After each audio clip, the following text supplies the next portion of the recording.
The Chambers Brothers. Their story largely inspired the movie New Jack City, with the character Nino Brown and his crew, the Cash Money Brothers, putting Wesley Snipes on the map as Nino Brown. But the Chambers Brothers were even more grittier, a family operation that redefined drug. The Chambers Brothers came out of a world where you had to fight just to survive. They were born down in rural Arkansas, Lee County to be exact, a place where poverty was the rule, not the exception. On top of that, de facto racism made it nearly impossible for black families to climb up the ladder even if they worked themselves to the bone. Larry, Billy Joe or BJ, Willie and Otis Chambers were just 4 out of 14 kids in a household that had more mouths than it ever had money. It was a real hotbed. Racism was a real hotbed. Even at one time, one of my brothers was walking up the road. I'm in a little small town called Lee Grange, Arkansas. His friend was riding a motorcycle, actually deliberately ran over my brother. And nothing was dead, but that was the type of stuff that we could expect back then. Life was so rough that sometimes they'd sneak food out of white neighbors' buckets after dinner, scraping together whatever leftovers were there. That's the kind of upbringing that burned survival into their DNA early on. When they finally made their way up to Detroit, they weren't looking to play small ball. The drug game was already bubbling, but a lot of the older dealers had limits. They saw crack as too chaotic, too destructive, something that would bring heat they didn't want. But the Chambers Brothers leaned all the way in.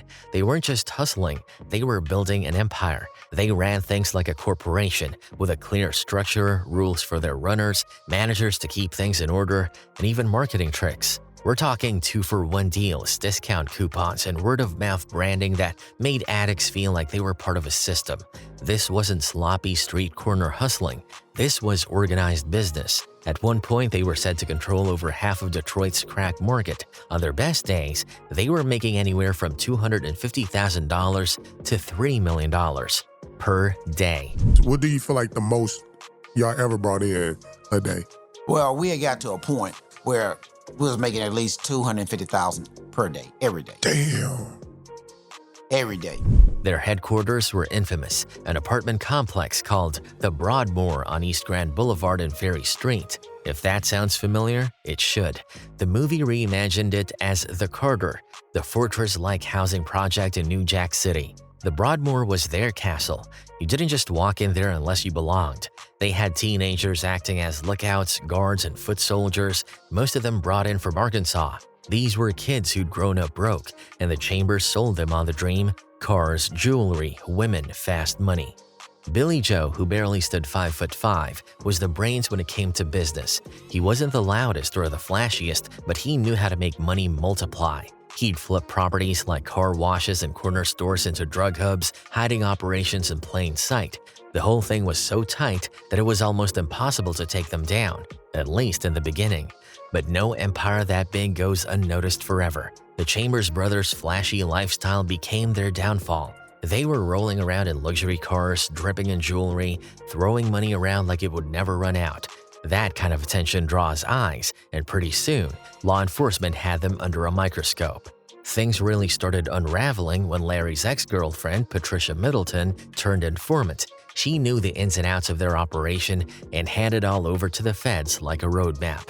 But the wildest part was that the Chamber Brothers basically helped build their own case. Larry and his right-hand man, Jack Frost Jackson, loved recording themselves. They'd film hours of footage showing off stacks of cash and expensive houses. Should we throw these ones away, man, since we got $500,000? Well, I tell you what we can do. We can give it to the poor.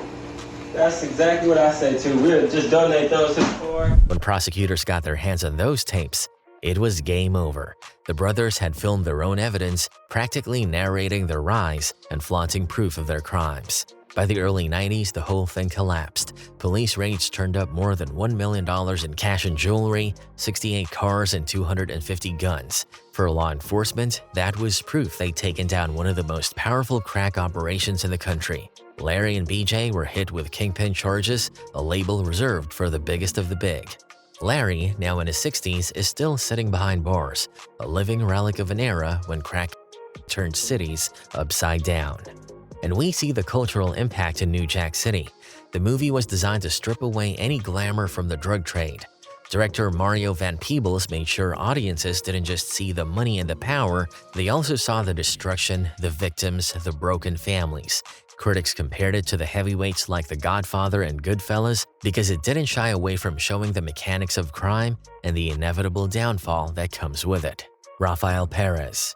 His story inspired the infamous Training Day, earning Denzel Washington an Oscar for his electrifying, unsettling performance as Alonzo Harris, a corrupt LAPD narcotics officer. I'm the police! I'm here! You just live here! Perez, born in Puerto Rico in 1967, joined the LAPD in 1989 and by 1995 was transferred to the Elite Rampart Division's Anti-Gang Crash Community Resources Against Street Hoodlums unit. It was here that Perez's moral compass spun completely off course. Denzel Washington himself stated he emulated Perez's style to bring authenticity to Alonzo, even going so far as to include the license plate ORP 967 on Alonzo's vehicle, a direct nod to Officer Raphael Perez, born in 1967. The reality of Perez's career makes Training Day look almost tame.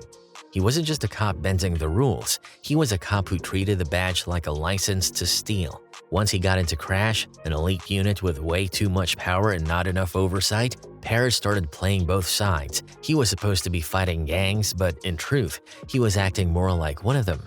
He dipped straight into the evidence lockers, stealing bricks of cutting them down and pushing them back onto the streets through his girlfriend. The anti-gang unit, known as Crash, Community Resources Against Street Hoodlums, had a reputation as hard-charging and aggressive.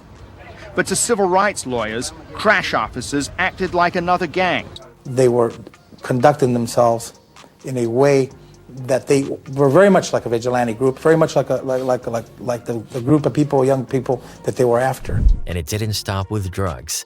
Perez built a career out of lies. He admitted to perjury hundreds of times, lying on the stand, falsifying reports, and framing people just to rack up stats. One of his darkest moves came in the case of Javier Ovando, a 19-year-old gang member who wasn't even armed. Perez and his partner Nino Durden shot the kid, left him paralyzed, and then spun a story in court that painted Ovando as the aggressor. The lies stuck. Ovando was sentenced to 23 years in prison for something he never did. Years later, when the truth came out, the city had to cut a $15 million check, the biggest police misconduct settlement Los Angeles had ever seen. The most dramatic case to come to light is that of Javier Francisco Ovando. He spent nearly 3 years in prison before prosecutors discovered he'd been framed. Perez has since admitted Ovando was unarmed and that he and his partner Nino Durden planted a gun on Ovando after they shot him. By the late 90s, the whole Rampart division was a powder keg waiting to explode. The Crash unit wasn't just a task force, it was like a rogue gang wearing uniforms. Cops were out partying, drinking on the job, beating suspects, and sometimes worse. Perez himself was caught red-handed in 1998 for stealing cocaine out of evidence. Faced with years in prison, he flipped. That's when the scandal blew wide open. To save himself, Perez implicated more than 70 other officers, exposing a culture of corruption so deep it shocked even people who already had their doubts about the LAPD. Raphael Perez. Charged with stealing and selling 8 pounds of cocaine in 1998, Perez has implicated himself and other officers in order to reduce a possible 14-year sentence. The fallout was massive. More than 100 wrongful convictions had to be tossed out because they were based on tainted arrests. The city eventually paid out around $125 million in lawsuits, and by 2000, the Crash units were completely disbanded. But Perez's story branches out even further, tying him to some of the most infamous names in LA crime lore. His former partner, David Mack, was caught robbing a bank for $722,000 and was suspected of having ties to both the mob Piru Bloods and Death Row Records. Another officer in the circle, Kevin Gaines, was killed in a road rage incident, but investigators later tied him to Suge Knight and Death Row as well. All of these overlapping connections blurred the lines between law enforcement, street gangs, and the music industry in a way that felt almost unreal. That's why Training Day wasn't just fiction, it was rooted in the real dirt of the LAPD. Denzel's Alonzo Harris starts off as a rule-bending cop you could almost justify, but by the end, he's revealed to be a full-blown predator in uniform, a monster who thrived in the gray areas. Critics loved the performance because Denzel played it so smooth and magnetic that you wanted to believe him, right up until you couldn't anymore. OG Puddin. A founder of the Piru Boys, his story has been debated over the years to have inspired the infamous fan favorite Uncle Jerome from Snowfall. This theory is fueled by a perceived striking resemblance and Puddin's significant involvement in the early days of the crack empire in Los Angeles. Teach a man how to squabble. OG Puddin was known as a feared gangster, described as psychopathic and a killing machine. His reputation for violence was so intense that if someone spotted a car resembling his, they would scatter. Puddin made Piru what it is today. Puddin and Tam, they were, I'll be honest, they were psychopaths. And I used to see them, I said, man, there'd be some good Crips, because these some straight killers. And you had to be careful of that one person Puddin, man, because he had a green 69 Riviera. Ever we seen a green 69 Riviera, we would run whatever because we didn't know if that was Puddin or not. Puddin came up in Los Angeles in the 1950s, born in 1954. His early life unfolded on 115th Street near Nickerson Gardens, one of the roughest housing projects in the city. In 1972, his family moved to Compton, settling on Piru Street, a name that would soon become legendary in gang history. Compton at the time was overwhelmingly black, with jobs drying up and opportunities scarce. It was the perfect storm for gangs to rise. Back then, the Crips were running wild, led by founders like Raymond Washington and Tookie Williams. They were spreading fast, intimidating everyone in their path, swallowing up smaller neighborhoods. Puddin was just a scrawny teenager when he ran headfirst into the Crips. One day, he and Vincent Owens got into it with a group of Crips on Piru Street. They managed to hold their ground, and in the middle of the fight, someone shouted, "Don't mess with nobody from Piru Street." That moment became history. It sparked the formation of the Piru Boys, the set that would eventually link up with others to form what we now know as the Bloods. Puddin set the tone. The Crips had the numbers, so the Pirus had to fight smarter and meaner. They armed up, bought guns, and went to war. In 1972, Puddin and a few of his homies opened fire on a group of Crips, leaving one dead and several injured. That quadruple shooting marked the real beginning of the Blood-Crip War in Compton, and it made Puddin the #1 target on every Crip's list. From there, his reputation exploded. People said if you even saw a car that looked like Puddin's, you ran. He had a personal hit list, and he wasn't shy about using it. He famously ambushed Tookie Williams himself, shooting him in the legs and leaving him laid up for months. I know he surprised Tookie. Surprised the heck out of Tookie. Over there on Almond Street. Shot him. Tookie didn't expect that. After his right-hand man Tam was killed by Crips, Puddin took his revenge to another level. He called it psychological warfare, shooting Crips in the legs, ankles, and feet instead of killing them outright, leaving them crippled and scared. But here's where it gets even crazier. Puddin struck a deal with the Compton Police Department. The understanding was simple. He'd keep the Black Panthers from organizing in Compton, and in return, the cops would look the other way on his drug operations. The deal worked. The Panthers never gained ground in Compton, and Puddin had space to build his empire. He wasn't just feared, he was making serious money. By the 80s, he was one of Compton's biggest right at the center of the crack explosion. But like many in that life, the walls eventually closed in. He caught a misconduct charge and served time. In 1987, he got busted selling to an undercover cop. Then in 1991, while still locked up, he and a crew of dealers testified against 6 LA narcs, accusing them of beating suspects, stealing money, and planting dope. Puddin even said a deputy pocketed $16,000 during a raid on his mother's house. His personal life was just as wild. After getting out, he got into a toxic relationship with Jewel, Death Row's first lady. Their love story was nothing like the fairy tales. It was jealousy, arguments, and violence. One day, it exploded. Jewel shot Puddin in the chest. I had went to jail for shooting this Puddin, who started the blood gang. She said it was self-defense, that he had been abusing her, but not everybody bought her story. Others whispered it had more to do with Puddin's womanizing ways. He survived the shooting, but the damage lingered. The bullet changed his health forever. Years later, the complications caught up to him, and in 2006, at just 51, Puddin died from issues linked back to that wound. Daff Mosley. He's another person sources suggest that Uncle Jerome was actually inspired by. For many, his story, particularly intertwined with that of his wife, Jemeker Thompson, provides an even more grounded, raw blueprint for Jerome and Louis' on-screen dynamic. Louis! Louis! Daff Mosley's name doesn't ring out as loud as some of the other big figures in LA's drug history, but the streets knew who he was. What made Daff stand out wasn't just what he did, it was who he did it with. His partner, Jemeker Thompson, wasn't just his wife. She was his co-conspirator, his equal, and in many ways the engine behind their rise. Together, they were a power couple, running things in a way people hadn't really seen before. Their hustle started young. Jemeker was still in high school when she and Daff were selling weed together. For two teenagers, it was quick money, the kind that gave them a taste of freedom most kids their age couldn't even dream of. But once they were out of school, weed felt small. They wanted more. According to Jemeker's own memoir, Queen Pin, their jump into the trade was downright shocking. In 1980, Jemeker claimed she performed a sensual favor for a bail bondsman named Willie, and in exchange, he fronted them their very first ounce of.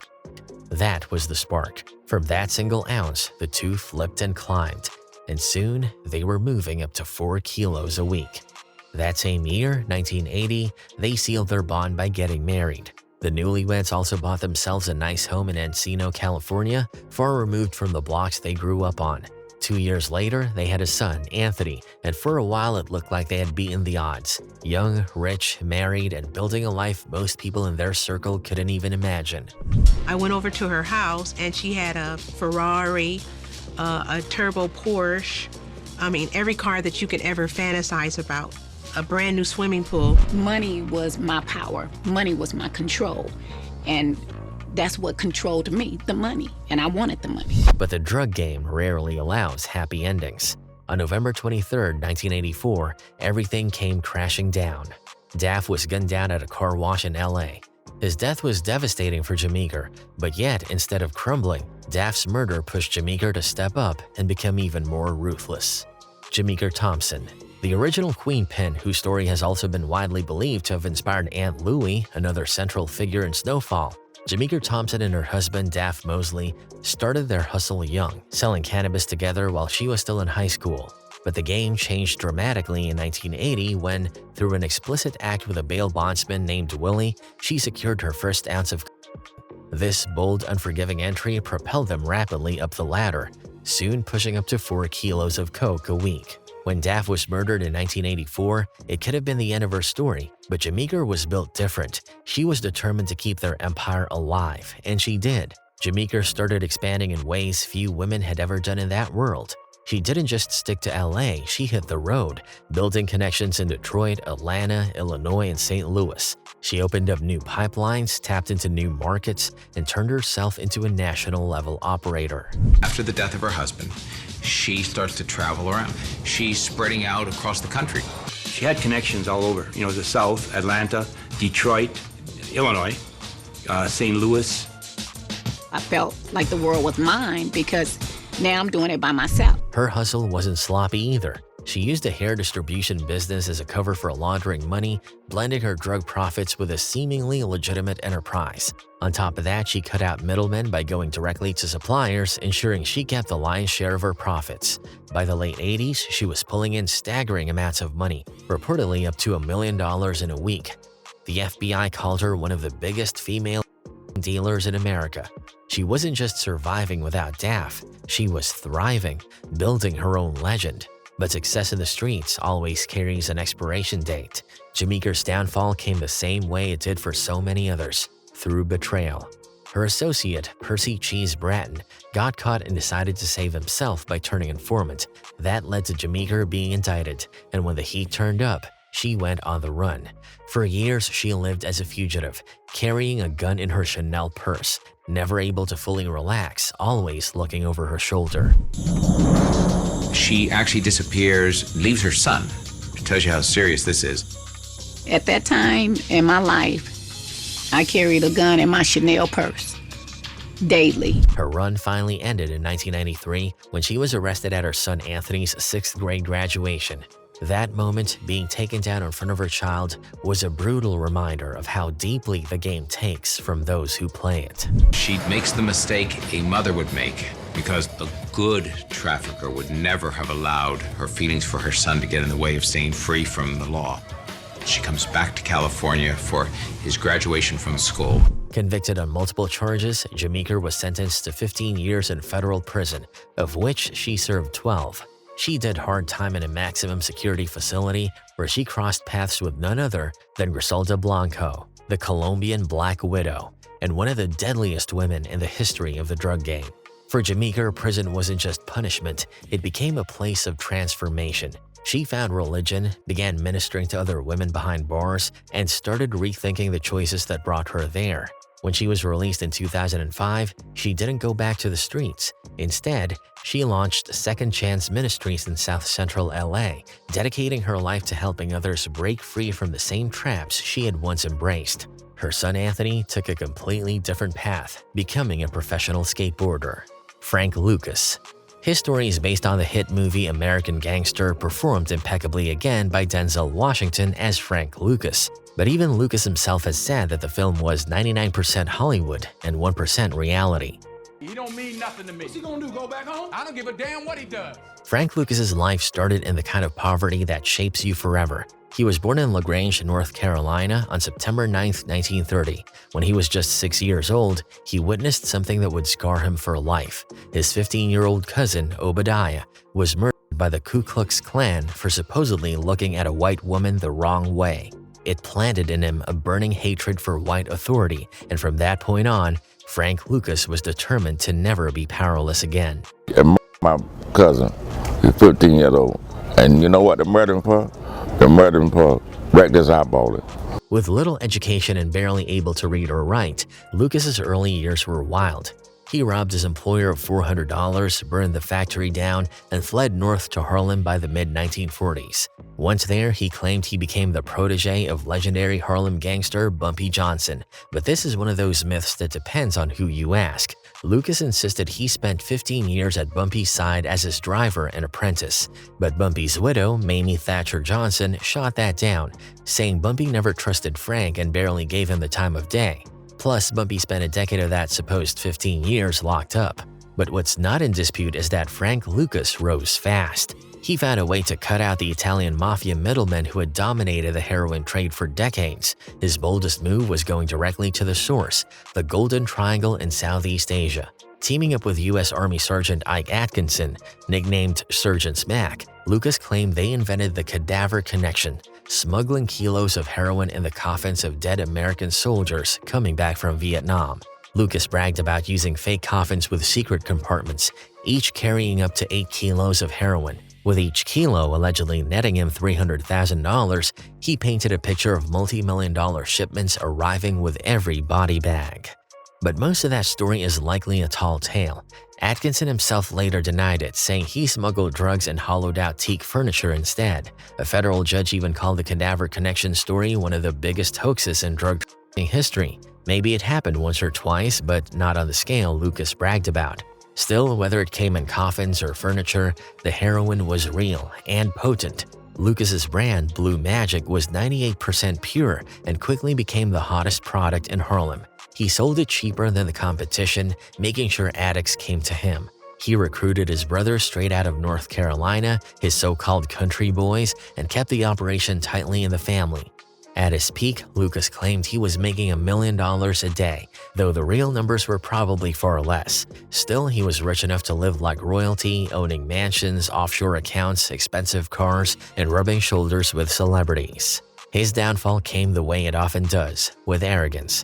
In 1971, he attended a Muhammad Ali fight in Las Vegas, wearing a $100,000 chinchilla coat and a $10,000 matching hat, gifts from his wife. That one outfit made him stand out in a crowd of celebrities, and suddenly, law enforcement knew who to watch. As Lucas himself later admitted, "I left that fight a marked man."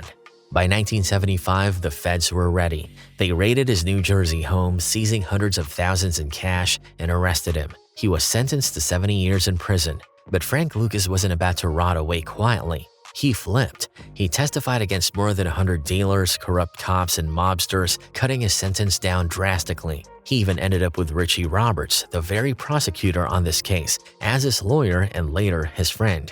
Roberts became godfather to Lucas's kids, a bizarre twist that only added to the legend. But Lucas couldn't stay clean. He got arrested again in 1984 for dealing and did another 7 years. By the time American Gangster came out in 2007, his myth had outgrown the messy reality. Denzel Washington portrayed him as suave, calculating, and disciplined, while prosecutors who dealt with the real Lucas described him as illiterate, violent, and often reckless. Still, one scene from the movie was ripped straight from the truth. Lucas really did shoot a rival named Tango 4 times in the head in broad daylight, cementing his reputation as a man who ruled with fear. Frank Lucas lived long enough to see himself become a Hollywood icon. He died in May 2019 at the age of 88. Alpo Martinez. His story was the real-life inspiration for Rico, played by Cameron in the classic Hood movie Paid in Full. Out of the trio, Alpo was the one who really embodied the reckless, loud, larger-than-life hustler. Born Alberto Geddes Martinez on June 8, 1966 in Spanish Harlem, Alpo grew up in a Puerto Rican household where English and Spanish flowed equally. That bilingual skill later gave him an edge in the drug game. He could bounce between cultures with ease, building connections everywhere. As a kid, Alpo wasn't the type to blend into the background. He was magnetic, always smiling, full of energy, and people naturally gravitated toward him. Every summer, he left Harlem through the Fresh Air Fund program, staying with a white family upstate. Those summers gave him a taste of a different life. Big backyards, calm neighborhoods, no sirens blaring every 5 minutes. But every time he came back to Harlem in the late 70s and early 80s, the streets were changing.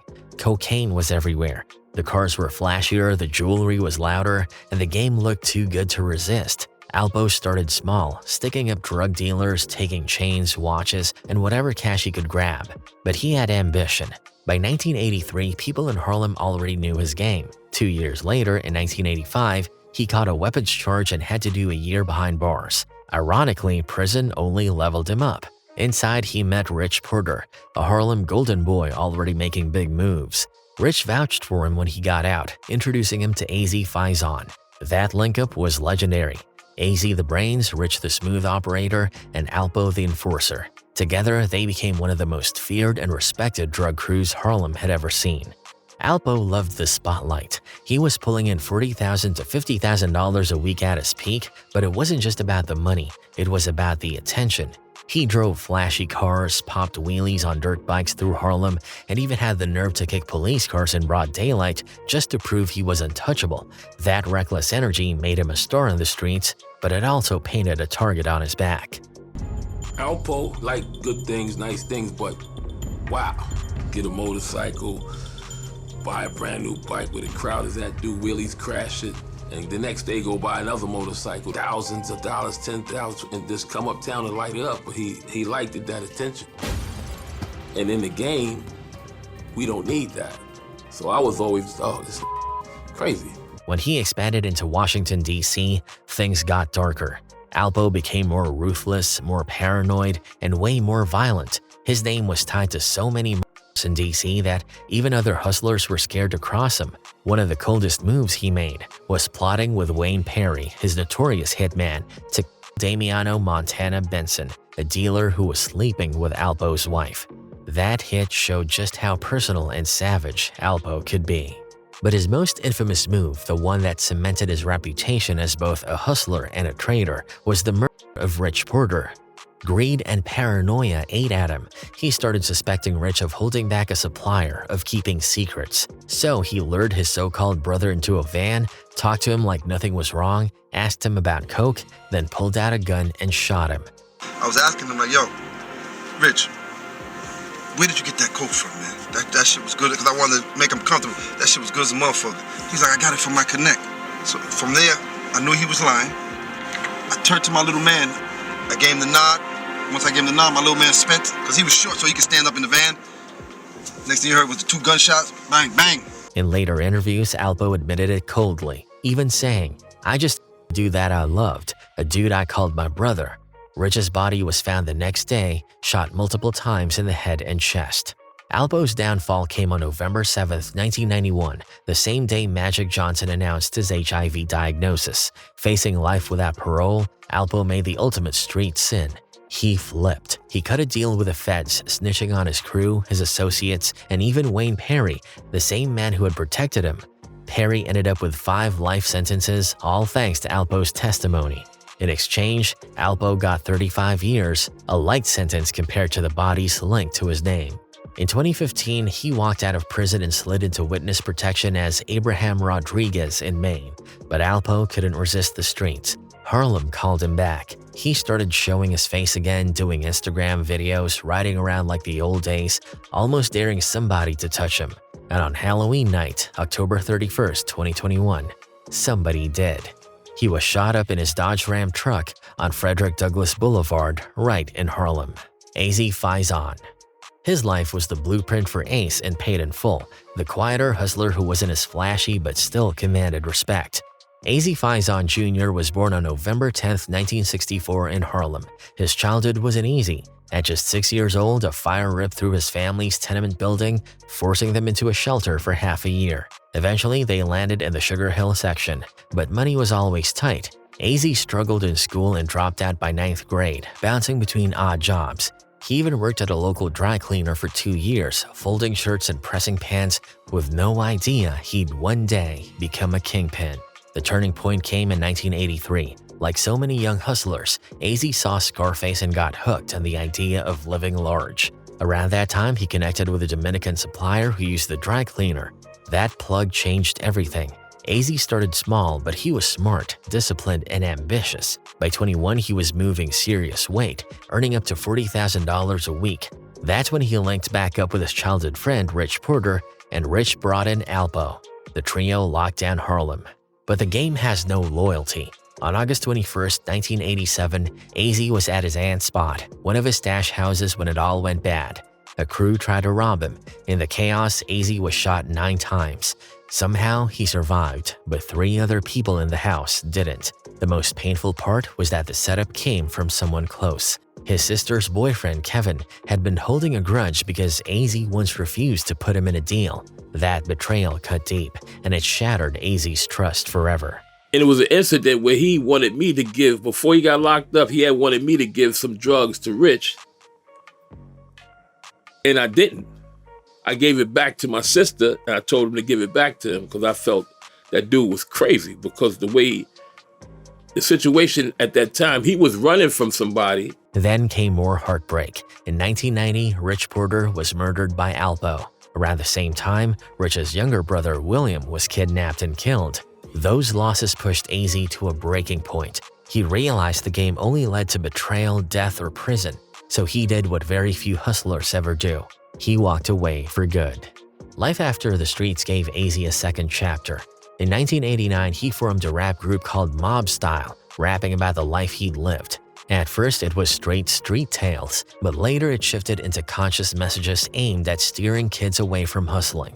He put out an album in 1991 and even did a solo project, but his real legacy came in storytelling. He became a producer on Paid in Full, shaping how the world would remember his story. Later, he co-authored Game Over, The Rise and Transformation of a Harlem Hustler in 2007, and he even dropped a documentary of the same name. His story was so important, it was featured on C-SPAN's Book TV during a Harlem Book Fair panel. Rich Porter. The third of the trio, Rich Porter, inspired Mitch in Paid in Full. I'm sorry about that, man. I'm sorry about that, man. Out of all 3, Rich was the one who truly embodied the fly guy hustler image. Born in Harlem, Rich jumped into the streets at just 12 years old. By the 80s, Harlem was a hotbed for young entrepreneurs in the drug game, and Rich quickly rose to the top. His style made him a legend. He never repeated an outfit, designer clothes every day, he had a fleet of cars and always kept himself fresh. To the neighborhood kids, he was a superstar, someone to look up to. To the hustlers, he was respected because he had money and he carried himself with class. Rich's bond with Azie was solid. They grew up together, made money together, and it was Rich who brought Alpo into the fold, vouching for him when others weren't sure. That decision, sadly, would cost him everything. The beginning of the end came in December 1989. Rich's 12-year-old brother, William, was kidnapped. The kidnappers didn't just demand money. They sent a cassette tape of William crying, begging for help, saying they cut off his finger. To prove it, they left a finger in a McDonald's bathroom. The cruelty was beyond comprehension. Rich tried desperately to raise the ransom. He was even planning to flip a big load of coke from Azie to get the money. But before he could save his brother, tragedy struck. On January 3, 1990, Rich was set up by Alpo. Alpo's paranoia and greed led him to believe Rich was holding back a top-tier supplier. In reality, Rich was just trying to save his little brother. Alpo lured him into a meeting, then killed him. The next day, Rich's body was found near Orchard Beach in the Bronx, shot multiple times. The heartbreak didn't stop there. Less than a month later, on January 28th, William's body was discovered, wrapped in 14 layers of plastic bags near a bike path in the Bronx. He had died from a blow to the head, and the ultimate betrayal was that the mastermind behind William's kidnapping wasn't a stranger. It was their own uncle, John Apple Porter, Rich and William's mother's brother, Haitian Jack. His charisma was so sharp it ended up inspiring one of Tupac's most iconic characters, Birdie in the classic film Above the Rim. Even Pac himself admitted that he wasn't just acting in that role, he was channeling somebody he actually knew, somebody who had taken him under his wing in New York. That somebody was Haitian Jack. Jack was even there on set, watching Pac, coaching him, almost studying his own reflection being brought to life.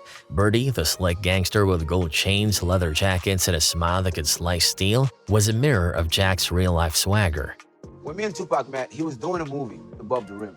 And I didn't know it at the time, but he was studying me for the role that he was playing in this movie. Haitian Jack's journey started far from New York. He was born in Haiti, but as a boy, he made his way to Brooklyn, stepping into one of the toughest environments you could land in. At first, he couldn't speak a word of English, which made him easy prey, but Jack wasn't built to stay a victim for long.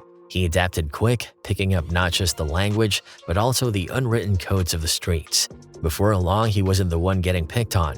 He was the one people called when something needed handling. Jack carved out a reputation as a fixer in the underworld. He wasn't just a stick-up guy or a hitman. He was an operator, a connector, someone who could make problems vanish or open doors most people didn't even know existed. That kind of skill, blending muscle with influence, earned him access to both worlds, the gritty street corners and the glamorous VIP rooms.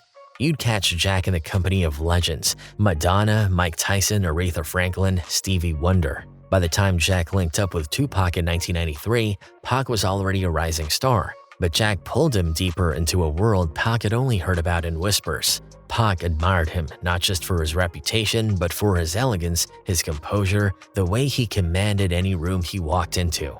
Jack showed him swagger, schooled him on the finer details of being larger than life. You know what I'm saying? I used to tell him, look, man, you can't walk around here with your pants hanging off your ass, homie. Let me get you something real. Change up your gear a little bit, man. Pac and Armani, Dolce & Gabbana. You know, I bought him a Rolex. But like most bonds in that world, theirs came with a cost. People had been warning Pac about Jack from the start. His cousin, William Lee Sane, knew Jack from the Tombs, Manhattan's criminal court back in '83 when Jack got locked up for shooting somebody. Even Mike Tyson, a man who had looked the meanest fighters on earth in the eye, told Pac to keep his distance. But Pac was Pac. He thought he was untouchable. That decision would haunt him.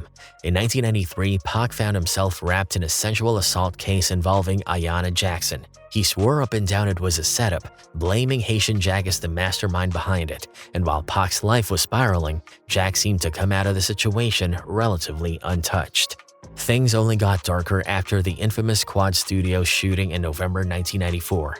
Pac got lit up with 5 bullets, stripped of his jewelry, and left for dead. From his hospital bed, he pointed fingers directly at Jack, along with Jimmy Henchman and Stretch. That's when Pac delivered his chilling warning. Trust no one, not even the ones who put a chain around your neck and call it love. The wildest part was that the shooting went down right in the middle of filming Above the Rim. Real-life chaos was bleeding into the movie itself. Paranoia gripped the set. Scenes had to be rewritten, and for some of Pac's wider shots, the crew even had to use a stand-in, a look-alike, because the star was literally recovering from gunfire.